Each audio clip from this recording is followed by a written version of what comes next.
Ezequiel 28, versículo 13 até o versículo 19, Deus me confrontou muito esses dias com esse texto. E essa madrugada eu fui extremamente confrontado pela palavra que o Senhor me trouxe para trazer aos irmãos, aos companheiros. Diz assim: estiveste no Éden, jardim de Deus.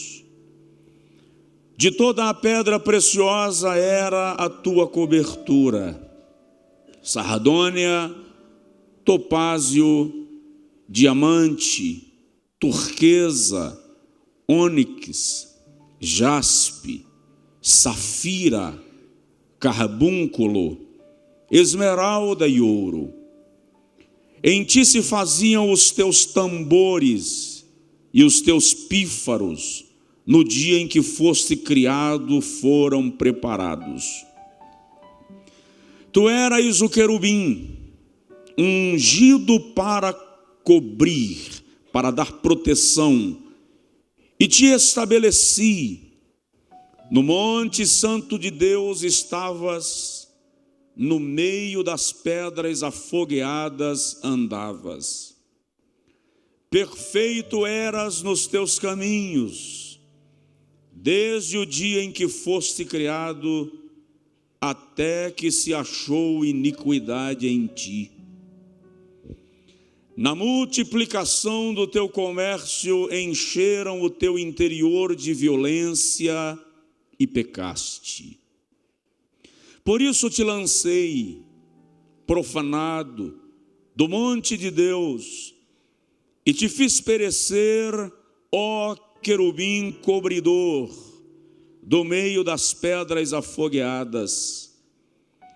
Elevou-se o teu coração por causa da tua beleza, da tua formosura. Corrompeste a tua sabedoria por causa do teu resplendor. Por terra te lancei, diante dos reis te pus, para que olhem para ti. Pela multidão das tuas iniquidades, pela injustiça do teu comércio, profanaste os teus santuários. Eu, pois, fiz sair do meio de ti um fogo que te consumiu, e te tornei em cinzas sobre a terra, aos olhos de todos os que te veem. Todos os que te conhecem entre os povos estão espantados de ti.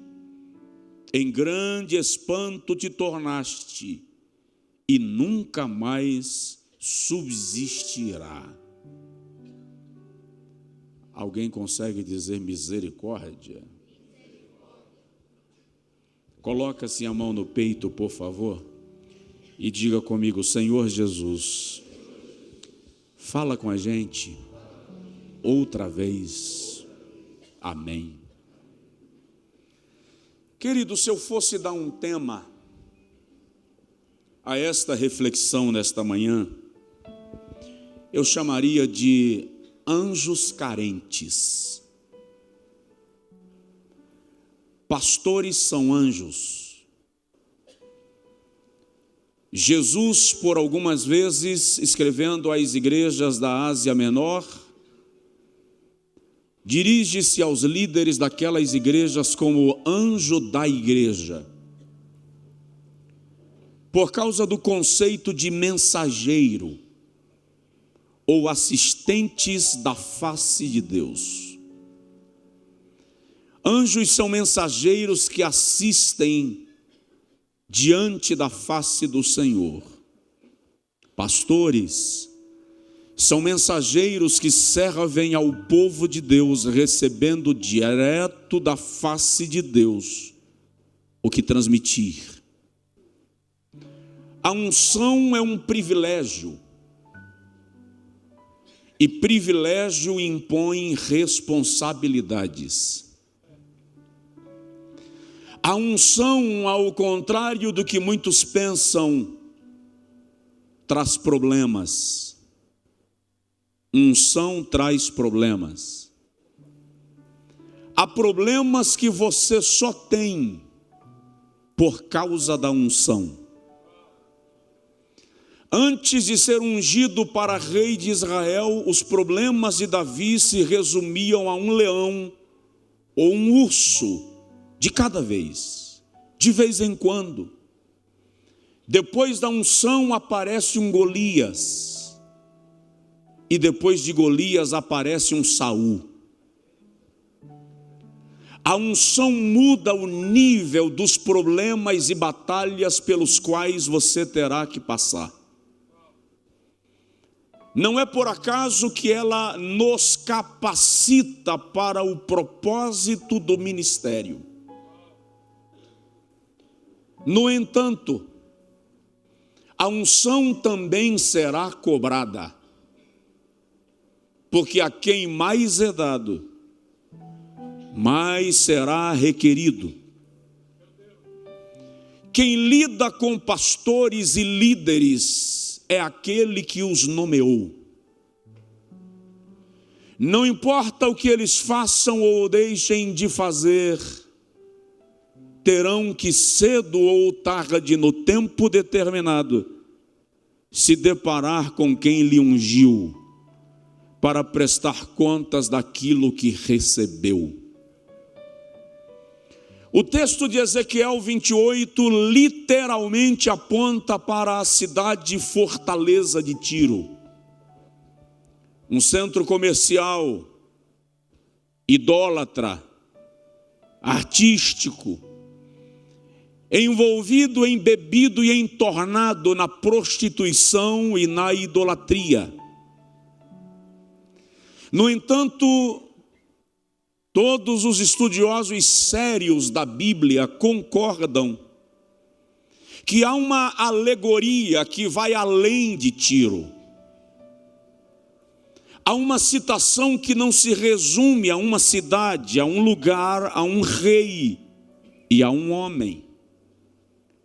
E esses estudiosos concordam que há uma menção direta ao querubim, ungido para proteger. Aquele que assistia diante da face de Deus, e mais que isso, ele era aferidor de perfeição, padrão de beleza, referência de adoração. E a pergunta que eu me fiz ao longo desses últimos dias, desenvolvendo esta reflexão, para compartilhar convosco nesta conferência, a pergunta que eu me fiz foi: o que faltou ao querubim para que ele se tornasse o que se tornou? O que faltou para ele? Se nós formos analisar, ele assistia direto ao trono de Deus. Aliás, essa é uma dos grandes impasses da teologia e da filosofia da religião. Qual a origem do mal? Como o mal brotou no coração de alguém que estava diante da essência de todo o bem? Então, o que faltou ao querubim, hierarquicamente, ele estava tão bem posicionado no reino da luz, que Miguel, quando se deparou com ele, o arcanjo, não ousou dirigir palavra contra ele. Pelo contrário, disse: o Senhor te repreenda. Em outras palavras, você é páreo para o poderoso, não sou eu que posso lidar com você, mesmo quando ele já havia virado o diabo. O arcanjo Miguel, que em Daniel 10 é chamado de um dos principais arcanjos, quando se dirige para o querubim tornado diabo, não ousou dirigir palavra contra ele. O que faltou a Lúcifer? Ele era maioral entre os anjos. Até essa parte da hoste angelical estava sob sua liderança. Detalhe: A leitura do texto vai nos mostrar que ele tinha um trono. Elevarei o meu trono. Se tinha um trono, tinha um reino. Era um príncipe. Tanto que, tornado diabo, Jesus o chama de príncipe deste mundo. A sua patente não foi retirada. Paulo o chama de príncipe das trevas, porque no reino de Deus ele era príncipe. Isaías 14, 12 a 14, ele diz: elevarei o meu trono, me colocarei acima das estrelas de Deus, serei semelhante ao Altíssimo. O que leva Lúcifer a esse nível de usurpação? Era belíssimo. O texto sagrado, ora lido, diz: perfeito eras nos teus caminhos. Perfeição aqui é literalmente padrão, aferidor, medida exemplar. Ou seja, o limite da perfeição numa criatura estava no querubim. Reclamar do quê? Por que pecar? Era padrão de adoração. No dia em que fostes criados, contigo estavam criados os pífaros, os tambores. Andavas no meio das pedras afogueadas. Uma análise do texto vai mostrar que o mover do querubim era sincronizado com música, adoração, tambores. Havia um mover de adoração e louvor no ambiente onde ele estava. Aliás, se a gente analisar o pé da letra, ele era a própria música.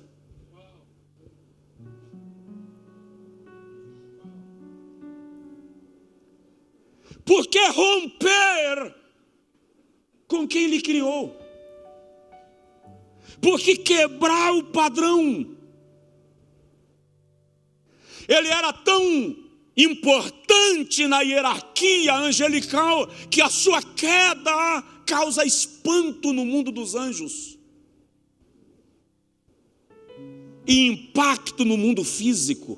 Jesus diz em Lucas 10: eu via Satanás cair do céu como um raio.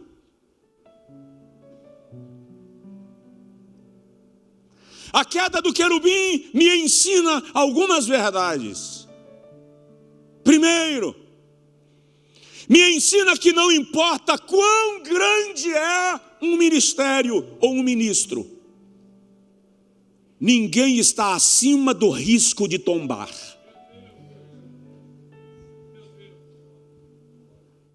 Segundo, a queda do querubim me ensina que a insatisfação é perigosa. O insatisfeito não se contenta com nada que recebeu, está sempre reclamando. E aí vem uma palavra de aconselhamento cristão para nós: não queira estar aonde Deus não quis te colocar.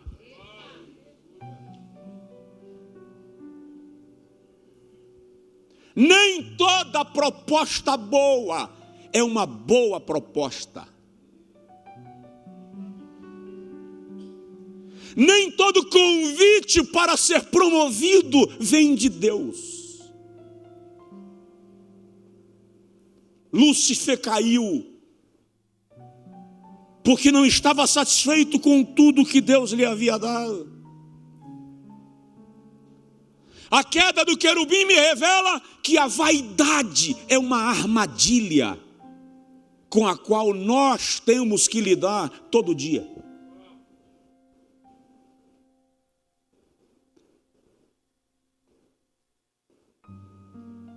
A experiência da queda do querubim serve para nós em algumas coisas. Eu tenho algumas perguntas rápidas para a gente ir para casa pensando neste final de conferência. E eu não quero ser o estraga alegria. Você foi alimentado, abastecido, nós recebemos. E eu não quero que a pregação, a última, seja aquela que você diz assim: brincadeira, o cara vem lá da Bahia para me fazer voltar para casa cheio de indagações. Não, a ideia não é essa. Mas a ideia é cada um de nós adquirirmos uma balança.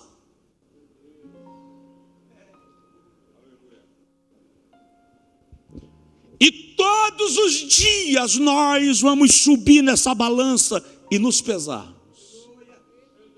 Porque o texto diz: pesado fostes na balança e achado, naquele caso, em falta. Nós precisamos nos pesar. Por quê? Porque pastores são ministros do altar. Pastores lidam com tesouros de Deus, com oráculos do céu. Estamos muito preocupados com o que os liderados pensam de nós. Quando Paulo diz a Timóteo na segunda carta, capítulo 2, versículo 15, assim: procura apresentar-te, não aos membros da tua igreja, mas a Deus, aprovado. O pecado de Saul foi a sua queda por popularidade. 1 Samuel 15 vai mostrar que como Samuel demora a voltar, está escrito assim: e vendo Saul que o povo ia embora, se apressou em oferecer sacrifício. O problema de Saul era a preocupação com o aplauso da multidão. Todas as vezes que o pastor está preocupado com o aplauso da multidão, ele ignora a sua função profética, porque profeta não agrada ao povo, agrada quem lhe chamou.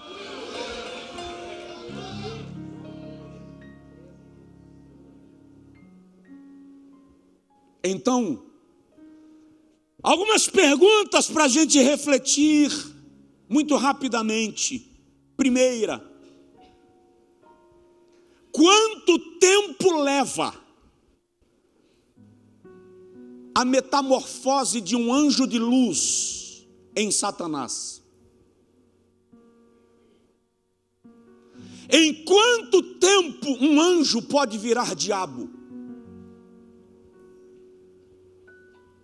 Qual é o tempo que leva para a deformação do caráter de um líder? Se nós lermos o texto, vamos obter a resposta. É o mesmo tempo que o sentimento errado nos leva a tomar decisões erradas. Quando somos movidos pelo sentimento da vaidade, versículo 16 e 17.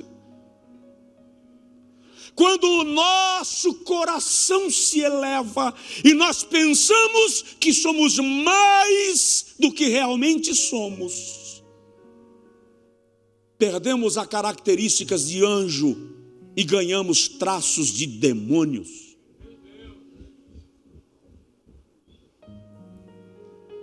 Quando nós que representamos Deus queremos ser mais importante do que aquele a quem nós representamos, perdemos a graça. Nenhum sentimento humano nos torna mais parecidos com o diabo do que o orgulho. Orgulhar-se de quê? Se o fôlego faltar hoje, por mais que te amem, ninguém te suporta dentro de casa mais do que 24 horas. Esses olhos verdes, azuis, caramelados, negros, vão amarelar. seu cérebro vai virar uma pasta amarelada que, se demorar muito, vaza pelo nariz. Você é lindo, linda, mas se o fôlego faltar, a pele acinzenta, a sedosidade da pele vira sequidão, incha, cheira mal, e ninguém dá conta de ficar perto.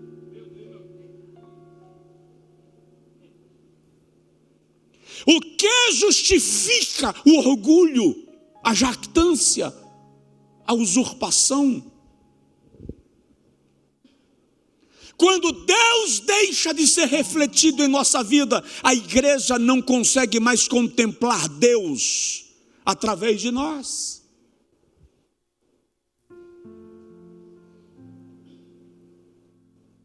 Quando nós deixamos de ser espelhos que refletem a glória, nos tornamos apenas homens naturais. Paulo diz aos Coríntios, segunda carta, capítulo 3, versículo 18, assim: refletindo como espelho a glória do Senhor. A ideia de Paulo ali não é para a igreja olhar para você e ver você.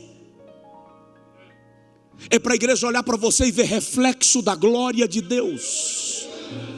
Lembra da arca? Feita de madeira de acácia. Quem é a madeira de acácia? Linda na sua coloração, mas dura, tortuosa, cheia de nós. Ninguém escolheria a madeira de acácia para fazer a mesa da casa, a cômoda da sala, a bancada da igreja, porque ela é ruim de ser talhada. Ela não pega nível, não regulariza. É por isso que Deus diz assim: depois da caixa de madeira feita, betuma com ouro batido por dentro e por fora, porque ouro pode ser nivelado, madeira de acácia não. O que Deus está dizendo ali é: a madeira de acácia é você. Por melhor que se trabalhe, você não fica ajustado, arrumadinho, no nível perfeito. O que eu faço? Eu pego a minha natureza, ouro, e coloco por dentro, coloco por fora. Quem olha para você não te vê mais, vê a minha pessoa na tua vida.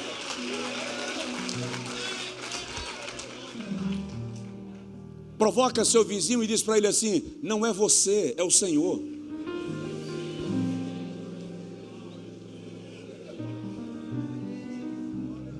Lembro-me agora do pastor norte-americano, naturalizado norte-americano, de origem judaica, Morris Cerullo. Ele disse que um dia estava orando e falou com Deus assim: eu não gosto de ser Cerullo, eu não me suporto. E Deus perguntou para ele: quem você gostaria de ser, Morris? Ele disse: eu gostaria de ser como o teu servo Moisés, que viu a tua glória, que falou contigo face a face. E o Senhor perguntou para ele: Morris, se você ver a minha glória, e se você falar comigo face a face, e eu te der uma ordem, você será capaz de me desobedecer? E ele disse que respondeu: Senhor, se eu falar contigo face a face, eu nunca te desobedecerei. E o Senhor falou com ele: você não serve para ser Moisés, porque eu mandei ele tocar na rocha e ele a feriu. Ele disse que ficou calado sem entender, e de repente o Senhor perguntou: tem mais alguém que você gostaria de ser, Morris? E ele disse: eu quero ser Davi. Porque quando ele dedilhava a harpa, até demônio ia embora. E o Senhor perguntou para ele: Cerullo, você tem coragem de matar um homem e depois casar com a mulher dele? Ele disse: Senhor, o Senhor sabe que eu não mato nem mosca. O Senhor falou com ele: você não está à altura de Davi.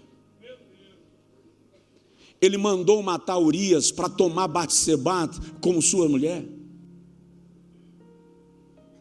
Ele disse que ficou assustado, porque nunca tinha pensado nisso. De repente o Senhor perguntou: mais alguém? Ele disse: eu quero ser Abraão, o teu amigo, aquele que te para discutir contigo uma decisão que foi tomada pelo céu. E o Senhor perguntou para ele: Morris, vão chegar agora 4 homens à tua casa, eles estão vindo buscar a tua mulher, você vai deixar levar? Ele disse que levantou da oração na hora e disse: só se me matarem primeiro. Deus falou com ele: você não tem capacidade de ser Abraão. Ele entregou Sara para salvar sua própria vida. Morris diz que começou a chorar, sem entender nada, a mente ficou confusa. E o Senhor disse para ele: Morris, você precisa entender que não era Moisés, não era Davi, nem era Abraão que fazia aquelas maravilhas. Era a minha presença com eles que o levava onde eu queria que eles estivessem. Ei, somos apenas a madeira de acácia, e se vamos a algum lugar, é porque Ele nos betumou com ouro batido por dentro e por fora. É preciso refletir Deus. Muita gente deixou de parecer Deus na essência para aparecer na aparência. Só na aparência. Veste como crente, arruma o cabelo como crente, a figura é de crente. Só que é preciso lembrar que Gênesis 1:26 diz assim: façamos o homem à nossa imagem exterior, conforme a nossa semelhança, essência. Perder a semelhança e manter a imagem não resolve o problema. Porque a imagem tem que ser o reflexo da semelhança. Quanto tempo leva para um anjo virar diabo? Quantos pastores que estão sendo deformados e não estão percebendo?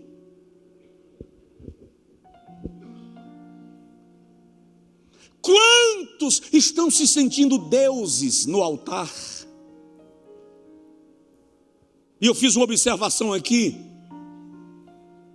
Temos Deus, estamos cheios de Deus, mas não somos Deus. Não podemos confundir a posição. Eu represento, e quem representa não é maior do que aquele que é representado. Então, dentro disso, é preciso tomar cuidado para não transformar a sua igreja em sua igreja. Vou repetir: cuidado para não transformar a sua igreja em sua igreja. Ela não é propriedade nossa. Os obreiros não são nossos empregados. Os membros não são nossas marionetes. Manipulá-los, humilhá-los, rechaçá-los, expô-los, cedo ou tarde o dono da casa vem pedir contas. Cuidado para não transformar o pastorado em pragmatismo, a ânsia pelo resultado. Medir a igreja com a do vizinho para saber quem está crescendo mais. Ouvi um pastor colombiano dizendo que todo dia de domingo ele deixava o culto começando e ele saía de carro em Bogotá, passando na porta das igrejas para ver qual estava mais cheia que a dele. Ele estava preocupado se a dele estava crescendo mais que a dos outros. E ele disse que um dia, quando chegou no estacionamento e abriu o carro, o Senhor falou com ele: hoje você não vai passar na frente das igrejas. E ele disse a Deus: como assim? O Senhor disse: você vai passar na frente das boates, dos prostíbulos, porque é lá que estão as pessoas com quem você deve se preocupar.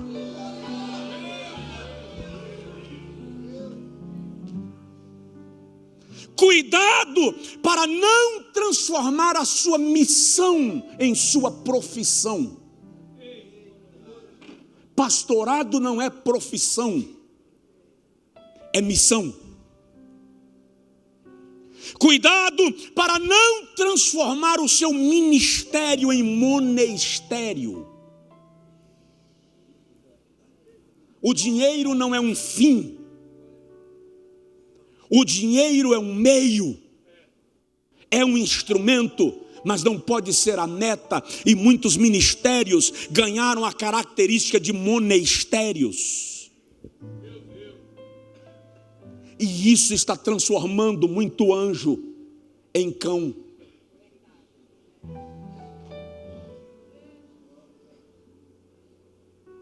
Alguém consegue dizer amém? Amém. Posso ir mais um pouquinho? Amém. Segunda pergunta. Qual a distância percorrida até chegar no inferno?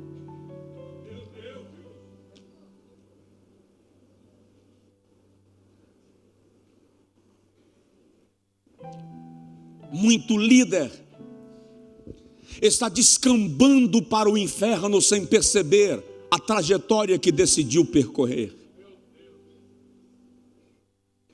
A velocidade de sair da posição de céu para a posição de inferno é a mesma velocidade da queda de um raio.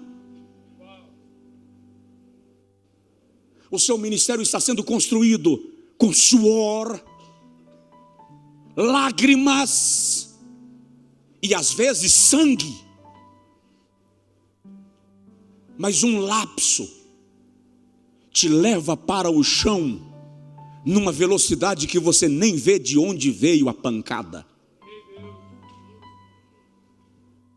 Daí Jesus dizer: eu via Satanás cair do céu como um raio.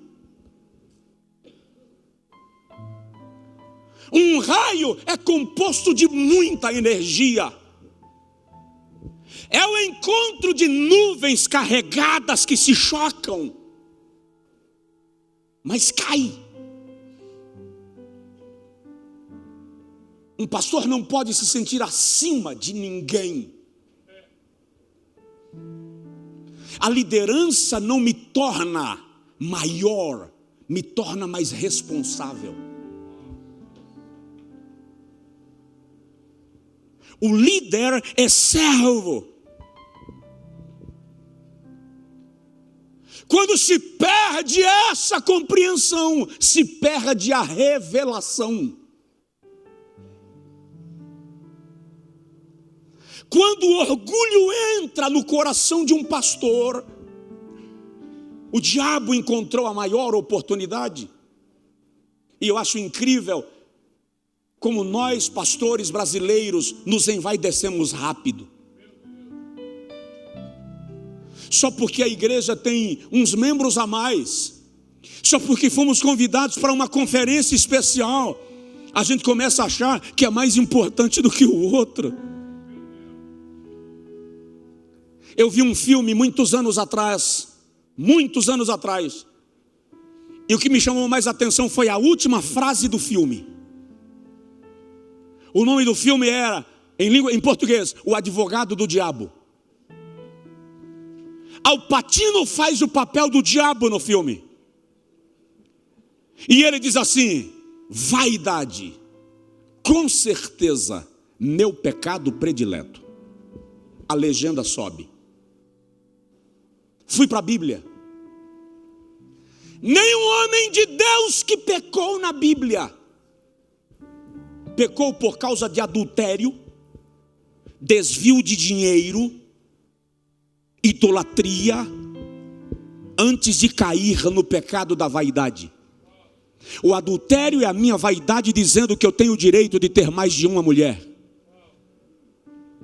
O roubo do dinheiro da igreja é a minha vaidade dizendo que ela só rende porque eu produzo, então eu tenho o direito de tomar posse.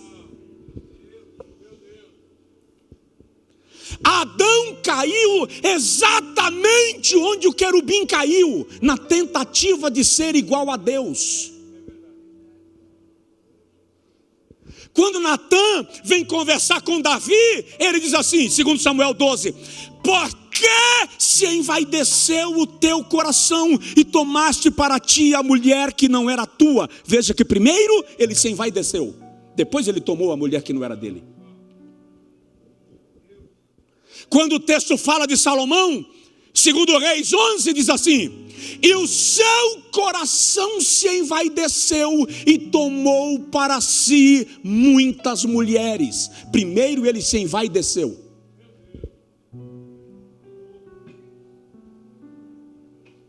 Dá um toque no obreiro que está do seu lado e fala assim: cuidado com a vaidade.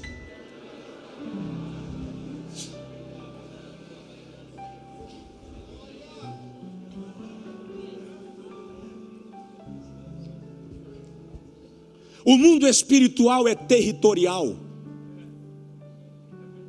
Tem duas esferas, a esfera de Deus e a esfera do diabo. Ninguém pense que Deus está perdendo tempo para medir força com o diabo para ver quem vence. Deus é criador. O querubim caído é criatura. O criador não mede força com a criatura.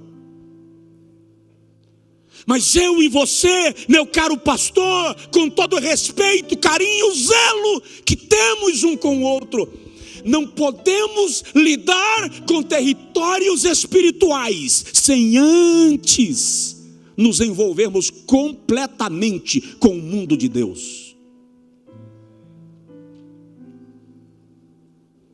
Eu moro na Bahia. Na Bahia ninguém se sente constrangido em dizer que fez um pacto com uma entidade, que bebeu sangue de animal pela manhã, que fez o sacrifício X na sexta-feira, que se banhou de tal forma no sábado. Eu já recebi recados de satanistas diversas vezes no púlpito da igreja, ameaças.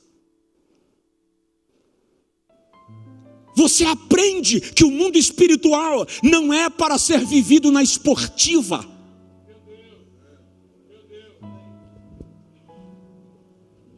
Ou levamos o diabo a sério, ou ele nos deixa confusos na estrada e perdemos a rota. Estamos vivendo um evangelho que brinca com os demônios, que subestima a malignidade. Mas isso é real. Tu estás na linha de frente da batalha. O diabo quer lhe alcançar e lhe atingir. Então, seja radical, chato, abusado, intolerante, mas não negocie com aquilo que coloca a sua unção em risco.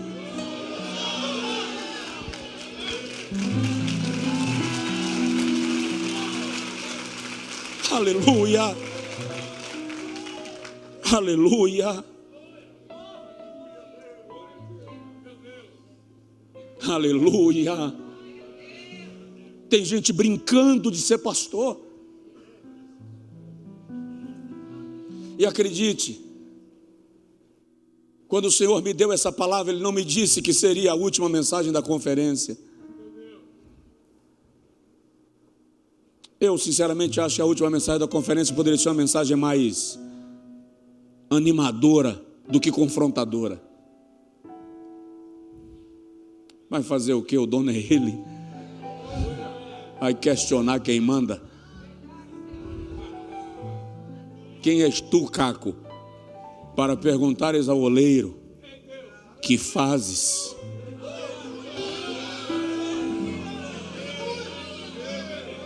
Terceira pergunta, vou agilizar para a gente não passar.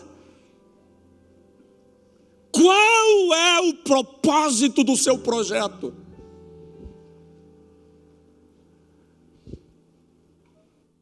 Qual é o propósito do nosso ministério? Por que eu tenho tantos projetos na igreja?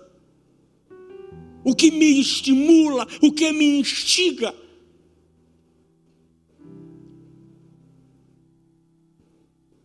Vamos esquecer um pouco desculpa eu usar esse termo, da demonização do contexto ora lido, e vamos entender que crescer é o propósito de Deus para nós. A questão é, em que direção e até que tamanho? Deus é o Deus das novas oportunidades. E eu não vim aqui dizer para o irmão, para o pastor, não cresça. Pelo amor de Cristo, cresça. Não esquece, crescer dói. Acho que já foi até ministrado isso essa semana aqui. Crescer dói. Todas as vezes que você começar a crescer, vão te bater. Vão te bater. E algumas pancadas vão ser bem fortes. Você vai se perguntar se vale a pena querer crescer. Por que eu não fiquei escondidinho lá, sem ninguém me ver? Porque quando você começa a evoluir, os involuídos começam a te perseguir.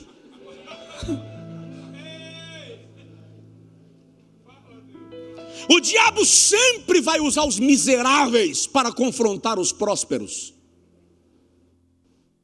Mas Deus sempre vai levantar prósperos para confrontar os miseráveis. Só que o problema de Lúcifer é que ele esqueceu que só era o que era porque o Criador lhe deu.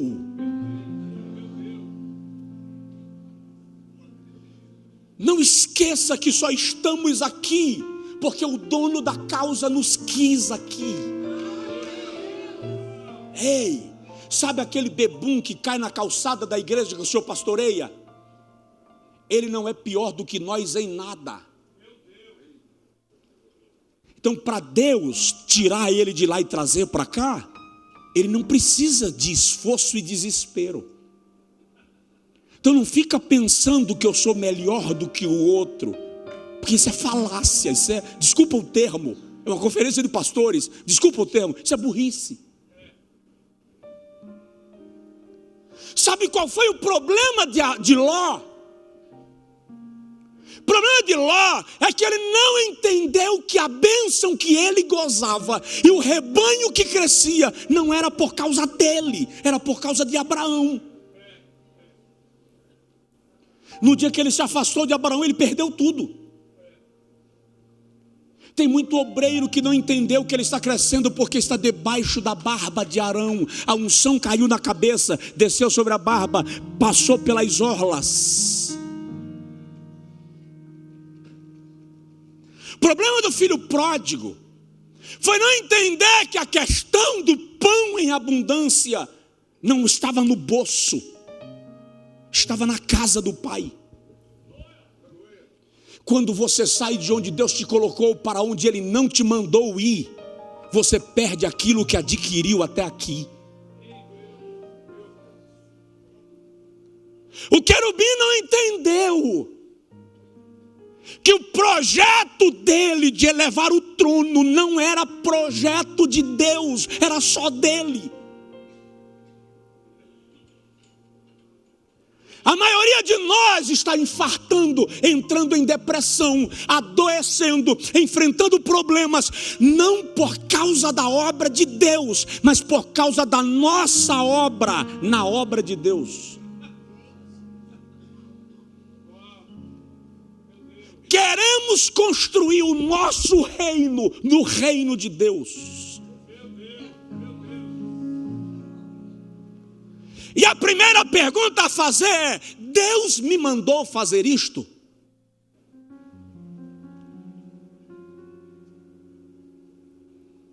Porque se Deus não mandou entrar nisto, é uma fria. Recua. Mas recuar, pastor, o que é que vão dizer de mim? Vão dizer que você ouviu Deus. Lembra da experiência do pastor Estevão ontem? Chegou na Santa Ceia, igreja cheia. Queridos, não estou em condição. não tenho condição de ministrar a ceia, eu não estou bem. Isso é humanidade. Recuar é humanidade. É admitir que há momentos que não dá para avançar, e Deus está dizendo: para que eu te respaldo.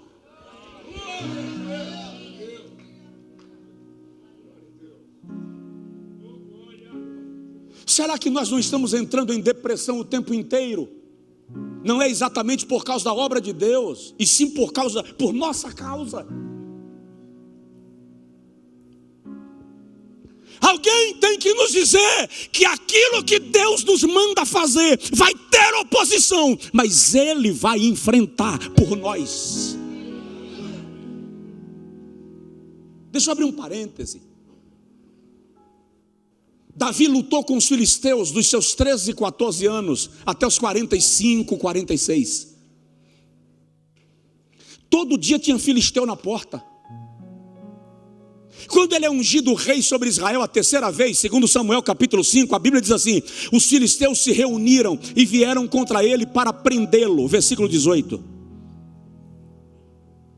Aí a Bíblia diz que quando Davi soube que os filisteus vieram para prendê-lo, está escrito assim, com licença: e Davi desceu à fortaleza. Os reis não desciam à fortaleza, subiam. A fortaleza de Davi não é na torre, é na caverna. E quando ele chega lá, ele pergunta para Deus assim: eu devo ir contra os filisteus? E o Senhor disse: vai. E ele perguntou: e o Senhor vai me dar vitória? O Senhor disse: darei. Ele foi, batalhou e venceu. Os filisteus que sobreviveram foram embora. Um ano depois está escrito assim: e os filisteus reuniram todas as suas forças e vieram contra Davi para matá-lo. Na primeira vieram para prendê-lo, foram derrotados, agora vieram para matá-lo.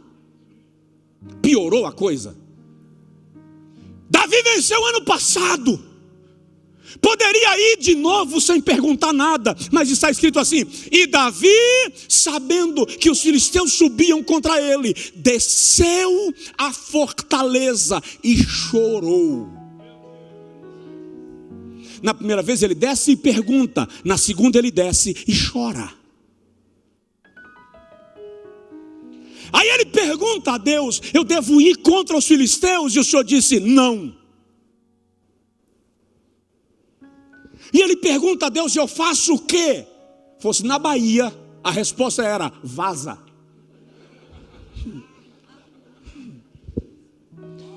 Jeová disse: corre e te esconde.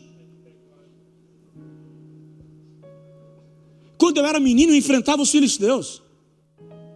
Fugindo de Saul, eu fui morar no meio dos filisteus. Agora que eu sou rei e tenho todas as tropas, o Senhor me manda correr dos filisteus? Corre e te esconde. Agora imagina a cara de Davi para chegar em Jerusalém e dizer assim: Jeová falou comigo e diz que é para a gente, todo mundo, largar Jerusalém e fugir, porque os filisteus estão vindo. Deus mandou fugir. E Davi vai e se esconde atrás da floresta dos balsameiros. E eu imagino alguém dizendo assim: majestade, faz alguma coisa. E Jeová diz: faça nada. Alguém olha para o outro e fala assim: estou estranhando Davi. Será que está ficando covarde? Antigamente ele não perdia uma batalha dessa para ninguém, agora está correndo. O outro chega: majestade, faz alguma coisa. Jeová diz: fica na tua. Os filisteus invadiram a terra, pisaram no território que Deus havia dado a Davi. Mas não foi o Senhor quem me deu, foi. Mas corre. A Bíblia não diz quantos dias, mas diz que chega um momento que Jeová fala assim: Davi, a copa da floresta de balsameiros vai se mexer. E ela não vai se mexer de maneira descoordenada. O mover da copa dos balsameiros vai ser no tom da marcha de um exército.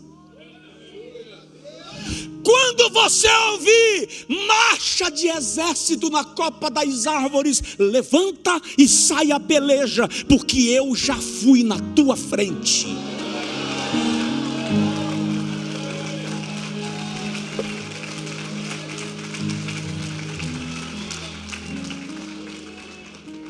Ninguém entendeu nada quando as árvores começaram a marchar.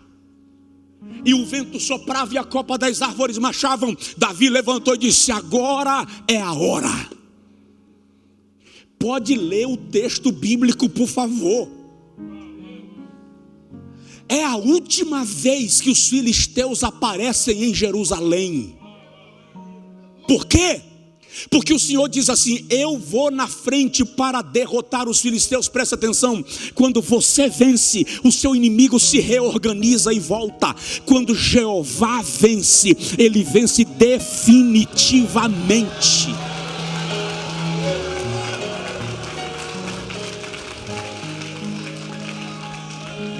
Então, se Deus não mandou ir, se Deus não mandou fazer, não vá, não faça. Ainda que alguém lhe chame de covarde,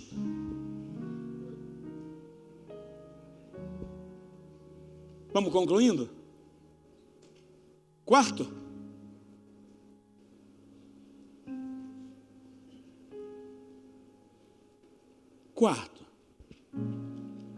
por que Lúcifer não se arrependeu?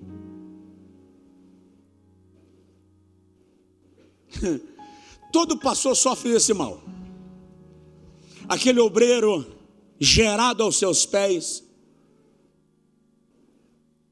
aquele irmão que chegou em sua casa encardido, arrebentado, e você deu banho e curou, te deu um drible, te deixou para trás e foi embora, e você fica naquela esperança assim: não, ele vai perceber que fez uma besteira e vai voltar. E demora a cair a ficha e perceber que não é para voltar. Eu disse isso na conferência passada: não peça para que fique com você aquele que já decidiu ir embora, porque se ele resolver ficar, ele vai te dar problema. Ele não está mais com você. Ele ficou porque você aumentou o salário, porque você melhorou a condição de vida, mas o coração dele não está mais lá. O obstinado não se arrepende. O obstinado não encontra lugar de arrependimento. É só ler Hebreus 12. O obstinado consegue repetir os mesmos pecados sem nunca se constranger. E o pior, ele vai, mas de vez em quando aparece. É só ler Jó 1.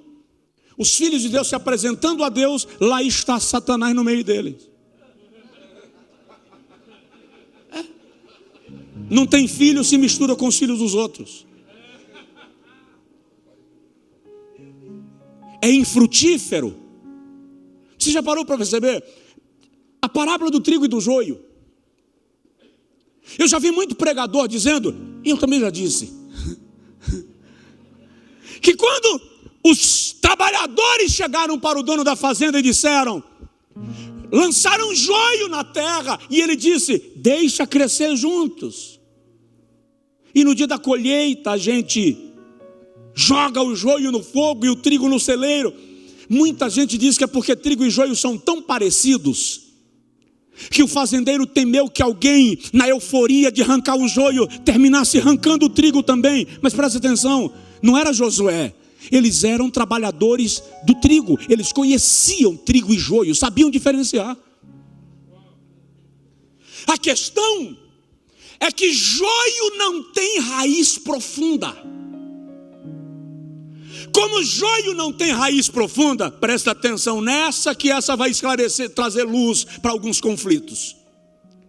Como o joio não tem raiz, ele prende a sua raiz na raiz das plantas mais próximas, de modo que é impossível puxar o joio sem machucar a raiz do trigo.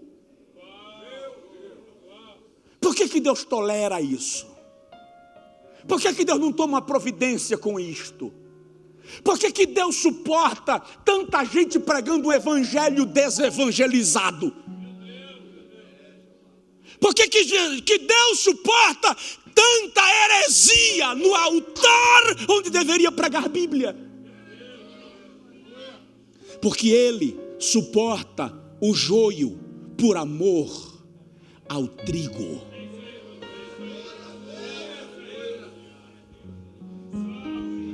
Mas no dia da colheita,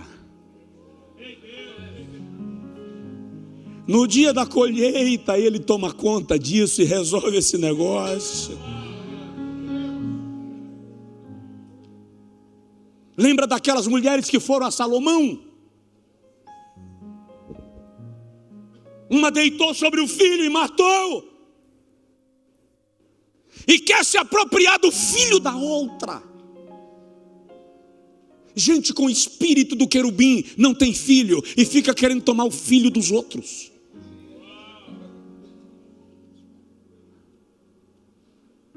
É preciso vigiar acerca disto. Não há arrependimento nesse tipo de gente. Não queira forçar alguém a se arrepender. Porque o arrependimento é um ato de dentro para fora, não de fora para dentro.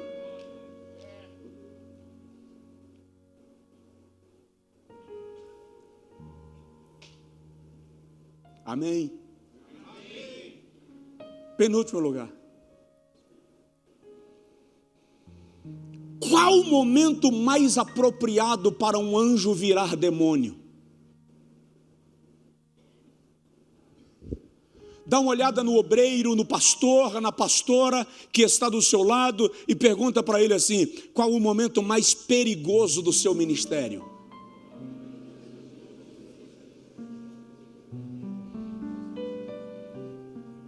A resposta: quando está tudo dando certo.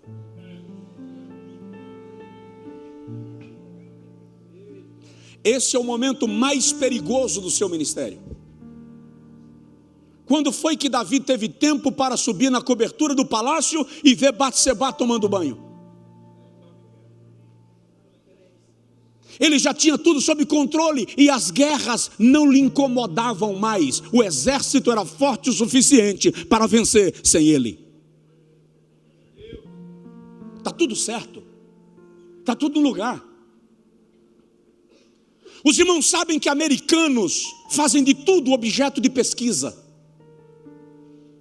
E uma pesquisa revelou que os pastores norte-americanos que cometeram deslizes morais caíram no melhor momento do seu ministério. Por quê? Porque o sucesso gera euforia. Pregar e ver o resultado gera euforia.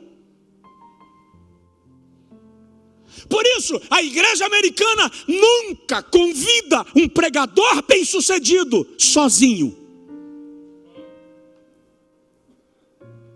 A mulher dele tem que ir junto. Um filho tem que ir junto. Alguém da equipe tem que ir junto. Antes dele entrar no quarto, alguém da equipe entra e averigua o quarto. Por causa do perigo do sucesso, ao contrário de nós, é só ler o Novo Testamento. Todas as vezes que Jesus fazia um grande milagre, ele se retirava para orar. Nós, todas as vezes que temos uma grande conquista, fazemos um churrasco.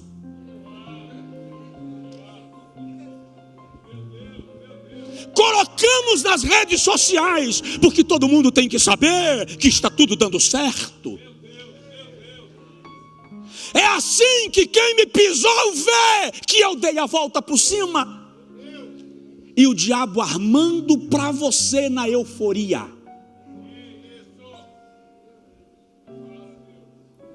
Quem lhe pisou vai saber que Deus lhe honrou. Não porque você passou na cara, mas porque há um princípio: preparas uma mesa perante mim. Onde? Na presença dos meus inimigos. Ei, quem vai comunicar a tua vitória não é você. O próprio Deus vai fazer quem te pisou ficar sabendo que Ele te fez vencer.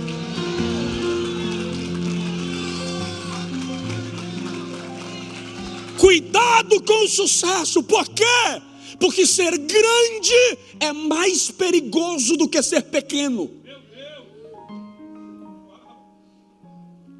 Pastor Estevão Fernandes pregou ontem sobre Naamã.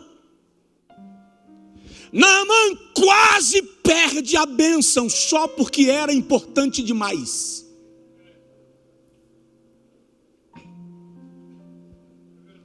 Ser aplaudido é mais perigoso do que ser humilhado. Porque a humilhação te ensina o teu lugar, e a bajulação te leva para o lugar que não é teu.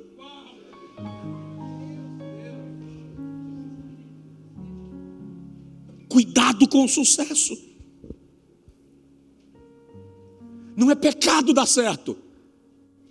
Não é pecado ver resultados. Nós é que falhamos com o sucesso quando, em vez de nos recolhermos, nos expomos. O momento mais perigoso da vida de um ministro é o momento em que tudo está dando certo.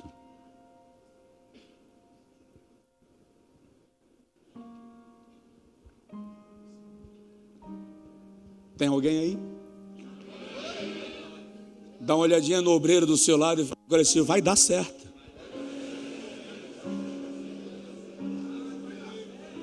Agora diz para ele assim: mas fica atento para não pôr tudo a perder.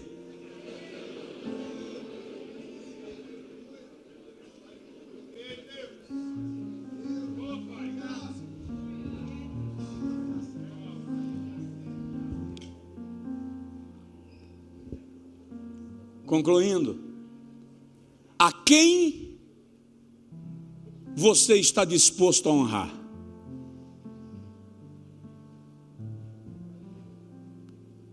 O querubim esqueceu que a honra que ele oferecia ao Criador não era dele, era a honra que o Criador já havia depositado sobre ele. O teu futuro é determinado por aqueles a quem você decide honrar. Honra é o primeiro mandamento da Bíblia que vem acompanhado com promessa.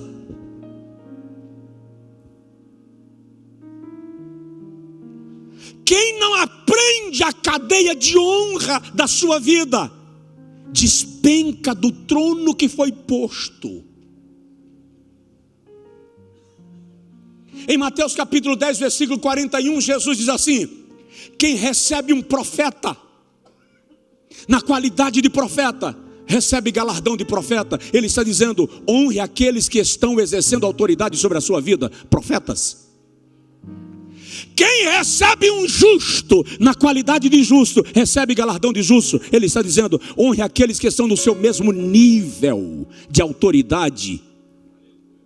E ele diz: de modo que até aquele que dá um pouco de água a um dos meus pequeninos não perderá o seu galardão. Ele está dizendo: honre também aqueles que estão abaixo do seu nível de autoridade.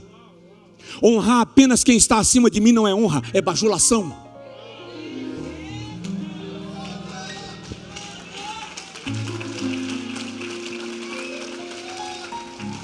Quem honra, honra quem está acima, honra quem está no mesmo nível e honra quem está em nível de liderado.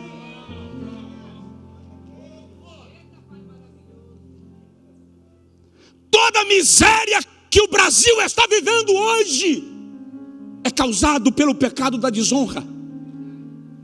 uma herança que o querubim caído trouxe para nós.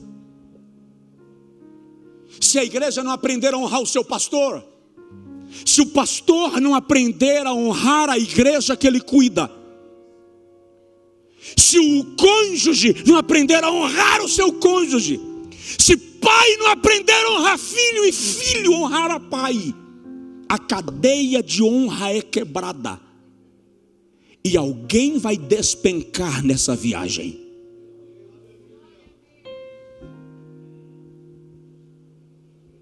É preciso entendermos que honra é um mandamento. Honra, antes de ser uma colheita, é uma semente. Quer ser honrado? Honre. A queda de Lúcifer está na falta de honra.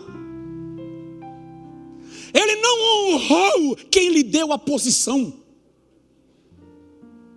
Eu recebi um pregador um dia na nossa igreja. E não é todo dia que o pastor da igreja está com disposição física e mental para ir jantar depois do culto. Nem é todo dia que a idade permite. Chega um momento que já tem que começar a corrigir alguns hábitos.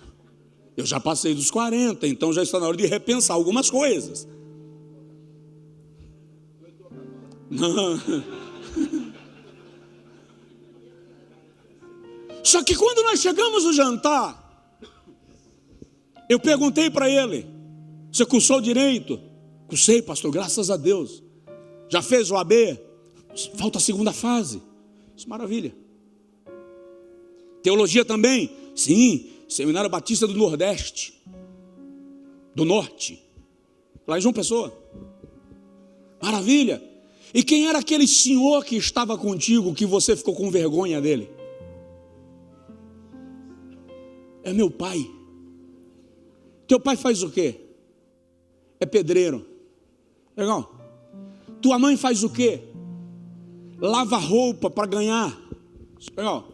Quem pagou tua faculdade de direito? Meu pai. E quem pagou teu curso teológico? Minha mãe. Se você ficou com vergonha de apresentá-los porque eles não são advogados e nem teólogos como você, eu falei com ele: eu estou com vontade de te dar um murro no queixo. Você não é digno da posição que está, se não aprender a honrar quem te levou para ela.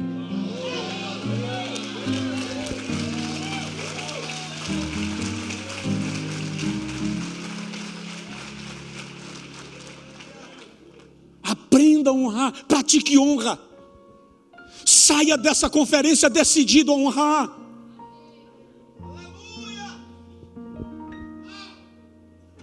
Fechei. Uau. Fechei. Eu quero concluir. Aliás, olha o último versículo do texto que nós lemos. O Senhor diz assim acerca do querubim, lá no versículo de número 19. Em grande espanto te tornaste, nunca mais subsistirá. Presta atenção, alguns despencam sem chance de se refazerem.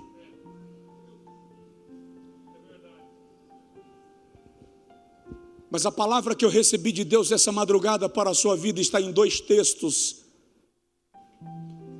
Nos 2 textos o Senhor está dizendo que Ele vai nos dar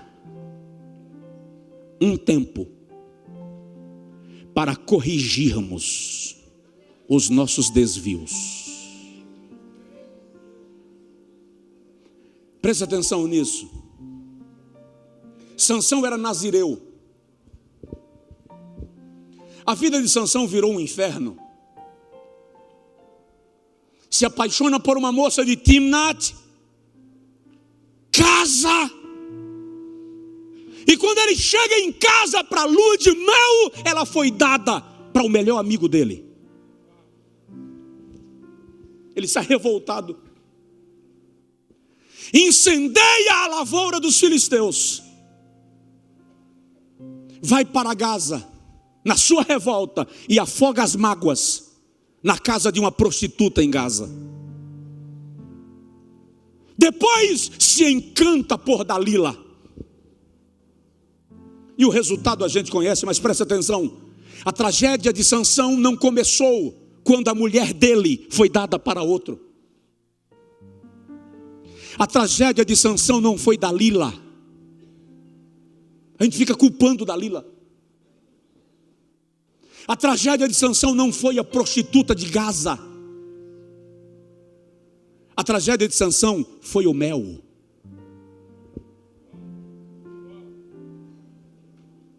Diz aí para o irmão do seu lado, a tragédia de Sansão foi o mel.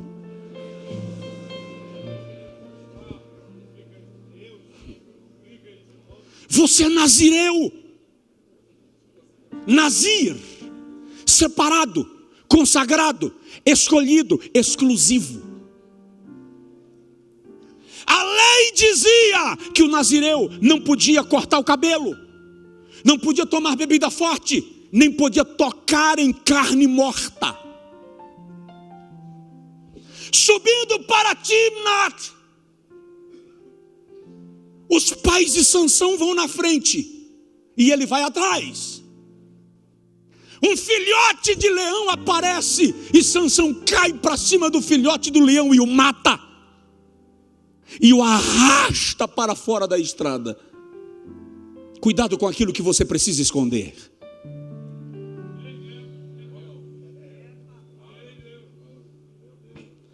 Passa uma semana em Timnat e volta. Na volta, Sansão lembra do leão. E a Bíblia diz que ele deixou os pais seguirem. E entrou no mato para ver o leão, que já estava uma carcaça. E a Bíblia diz, as abelhas haviam feito mel na carcaça do leão. Sansão não podia tocar em carne morta. Ele colocou a mão na cumbuca do leão morto, encheu a mão de mel e comeu. Se ele não podia tocar em carne morta, quanto mais comer mel da carcaça do leão. E se o amado pastor ler o texto, vai ver assim: e Sansão levou mel para seu pai e para sua mãe, olha só, mas não os fez saber de onde havia retirado o mel. Por que ele não fez saber? Porque a lei do nazireado dizia, Levítico 25, que se ele tocasse em carne morta, ele teria que ir ao sacerdote. O sacerdote iria raspar a sua cabeça, queimar o cabelo no fogo. O seu nazireado seria perdido e ele teria que começar do zero. Sansão não queria começar do zero. Por isso que ele não disse a seu pai e a sua mãe, porque o pai ia dizer: volta, vamos para o sacerdote, vamos confessar.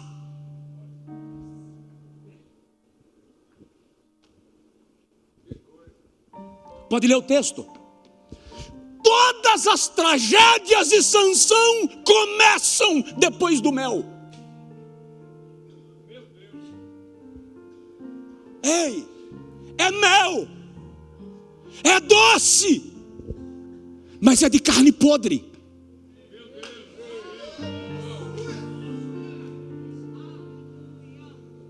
Qual foi o primeiro ato dos filisteus quando prenderam Sansão? Fizeram com ele o que ele não queria que o sacerdote fizesse: rasparam a cabeça.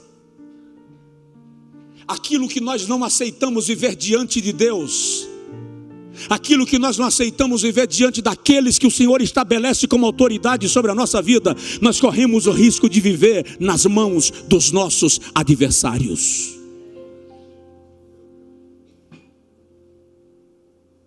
Sansão teve a segunda chance, mas precisou passar pela tragédia que, se ele tivesse corrido antes, não teria passado. Aí eu me lembro de Lucas 13, 6 a 9 e encerro. Jesus conta a parábola de um vinhateiro, do dono de uma vinha, que chega na vinha e encontra uma figueira que não dá frutos. Um judeu só colhe fruto de uma árvore a partir do 3º ano da sua frutificação. E ele diz assim: eu já vim aqui há alguns anos para colher fruto dessa figueira e ela não produz. O que ela está fazendo na minha vinha? Ocupando o terreno, sugando nutrientes. Corta. Diga comigo: há uma ordem de corte. Sabe, na empresa, quando corre a notícia que vai haver corte, tem figueira que já está com o machado posto à raiz. Tem uma ordem de corte. Mas o vinhateiro entra e diz assim: Senhor, me dá mais um ano.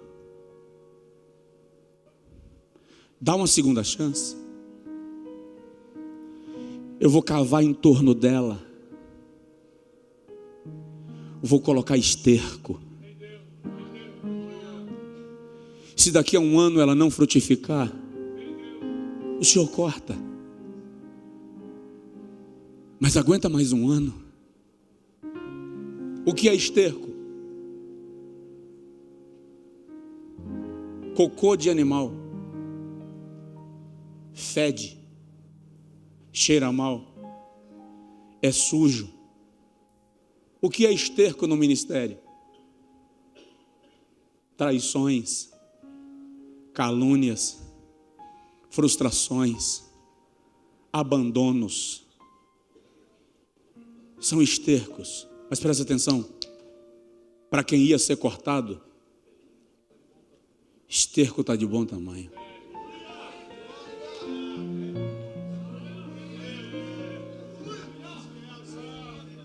Dá um toque no seu vizinho e diz para ele: não reclame do esterco.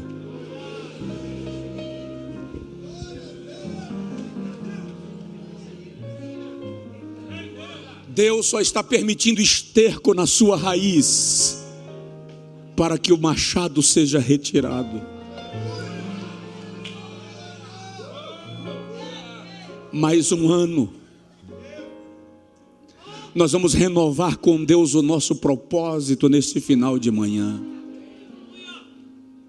Não sei quantos virão à conferência de 2019, mas Deus está estabelecendo um tempo para a minha vida e para a tua, e Ele está dizendo: eu vou te dar mais um ano,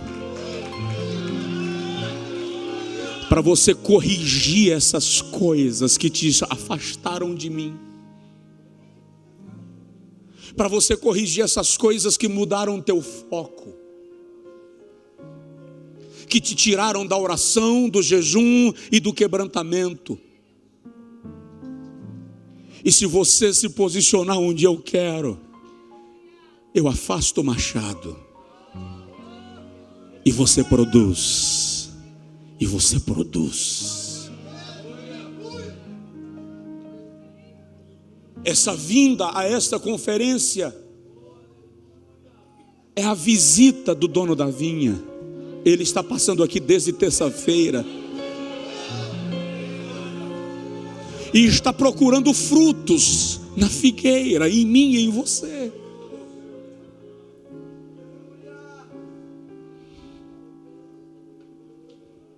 O que temos lhe apresentado? Ele está dizendo assim: você está pensando que frutos no meu reino são números? Você está pensando que frutos no meu reino é resultado? Quem disse que eu estou fazendo conta de quem produz mais e quem produz menos? Fruto no meu reino é princípio, é caráter, é testemunho. E eu estou investigando a videira e procurando fruto nela. Ia ser cortado. Mas o Espírito Santo, que é o vinhateiro, olhou para o dono da vinha e disse assim: Senhor, ele veio para inspeção. Ele sentou aqui, ouviu a palavra, está se corrigindo. Ele já fez pactos e pactos. Em cada pregação ele fez um voto, ele fez um pacto, ele prometeu que ia mudar. Dá mais um ano. Dá mais um ano, porque eu vou cuidar dele. Eu vou mexer em algumas coisas da vida dele. Ei,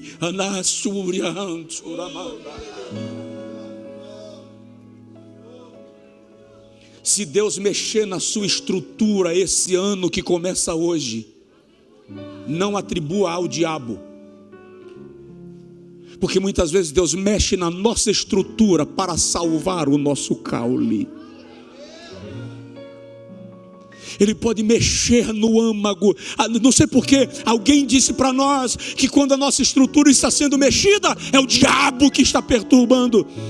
E na verdade, quando o Senhor quis tratar com Jacó, ele deslocou a coxa, a base, a firmeza. O que Deus estava dizendo ali: para se relacionar comigo, Jacó, você não pode confiar na sua capacidade e na sua força.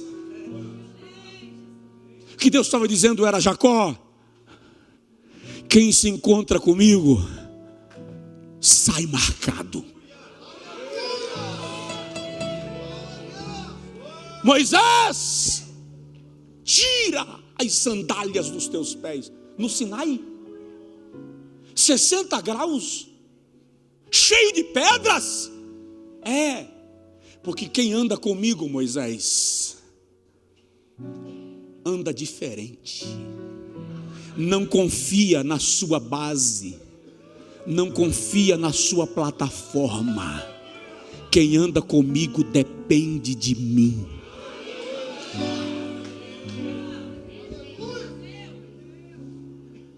Provoca seu vizinho e fala com ele: mais um tempo. Fique de pé, por favor, ou de joelho se preferir. Aquilo que Deus lhe propor pelo Espírito Santo. Obrigado, pastor Josué, por tão honrosa e pesada oportunidade. É o momento de renovar. Preste atenção, o machado estava posto para quem ia ser cortado. Esterco tem propósito de cura, de vitalização. Quebrante sua alma, pode derramar. Aqui você pode chorar, gritar, esbravejar. Se quiser sair do lugar e ajoelhar diante do altar, eu vou ajoelhar também contigo.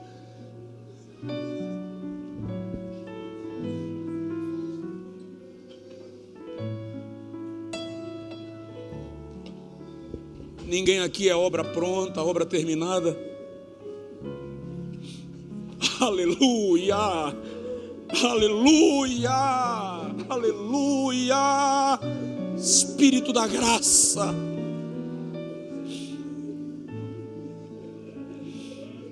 Espírito da graça, vinhateiro da nossa alma. Só fomos preservados porque o Senhor decidiu investir em nós.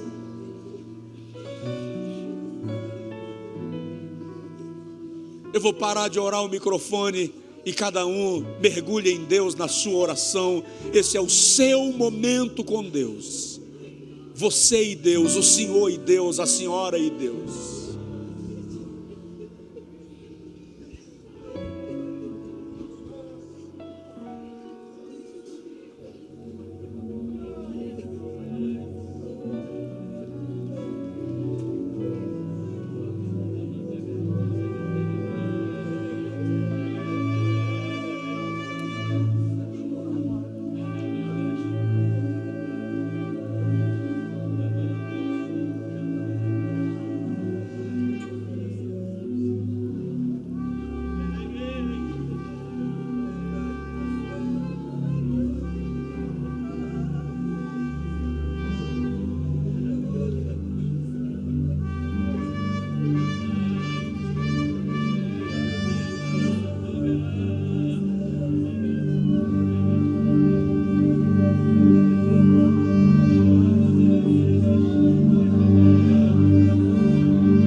de ti, tudo volta pra ti.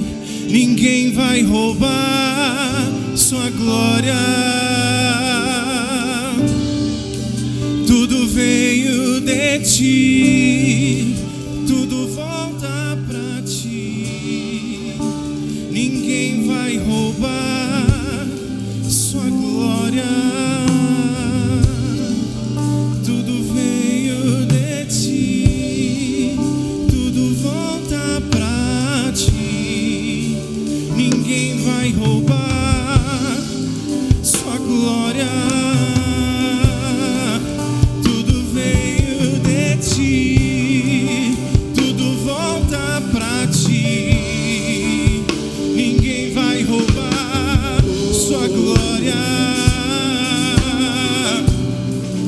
Tudo veio de ti, tudo volta pra ti.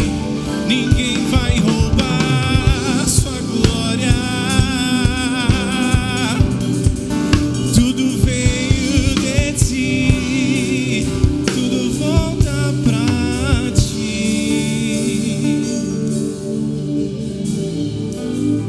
Os judeus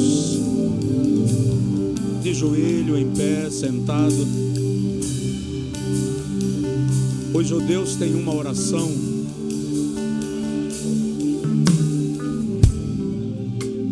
Os judeus têm uma oração que diz assim: ó Deus dos novos começos e das novas oportunidades, eis-me aqui outra vez. Coloque a sua mão no peito comigo.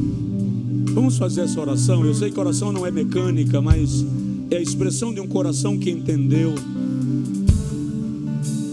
o impacto de Deus nessa 7ª conferência. Diga comigo: ó Deus dos novos começos e das novas oportunidades, eis-me aqui outra vez.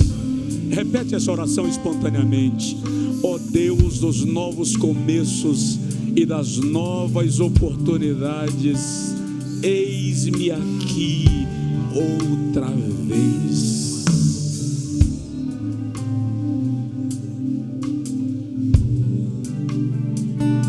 Dá um abraço, um aperto de mão do pastor que está aí do seu lado. Estamos juntos, estamos juntos.